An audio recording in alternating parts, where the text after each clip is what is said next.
At Cadwell Park, you're never far from the legends and stories of the motorcycle racing world that have captivated audiences over the years. And in fact, you don't have to travel far from this legendary circuit either to find out where those stories all began. I've come not more than 10 miles away from the circuit to this fantastic and very exclusive bike collection and to a workshop owned and run by a man who has been behind more than his fair share of legends and stories of the sport. Meet Chris Mehew.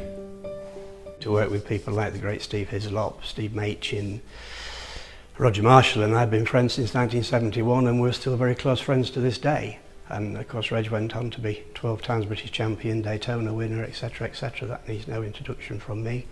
Dominic Saron, Ron Haslam, Wayne Gardner, Ian Simpson. I could go on forever, I think, and I'm very proud of it too.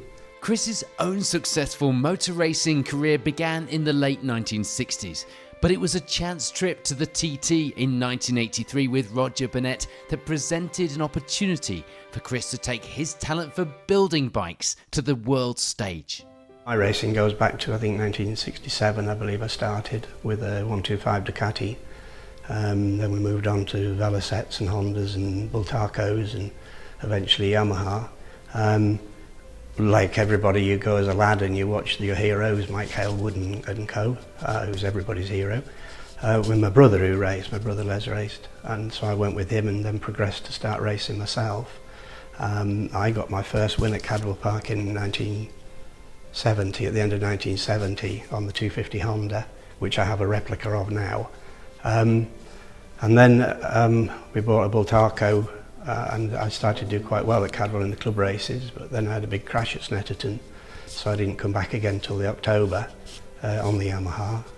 And then in 1972 I had some very good memories and some good rides at Cadwell Park. But I like 250 racing, so for me 250s, they're the superbike class. The big bikes are awesome things and they're wonderful and you can work on them, but the precision involved in setting the 250, in my opinion, is the ultimate. Chris Mehew can claim a big part of the Honda racing story as part of his portfolio, and in his collection of motorcycles is a very poignant bike for the legendary Japanese marque. First one would be the RC71, which is, I believe, was Honda's first ever factory effort. There were only ever 5 made. I've got literature to support that. There are 2 in existence, one's unknown, and the other one is in the museum in Japan. So we've reconstructed a bike, made a lot of the parts myself to make the bike up. Unfortunately, the engine's not complete yet, but the chassis is more or less ready to go. A generation or more apart from today's racers, Chris is all too aware of the importance of preserving the heritage of this beautiful sport. We're all getting older and we think these things must be passed on to people to maintain the heritage. It's been a long road, but one worth travelling, I think.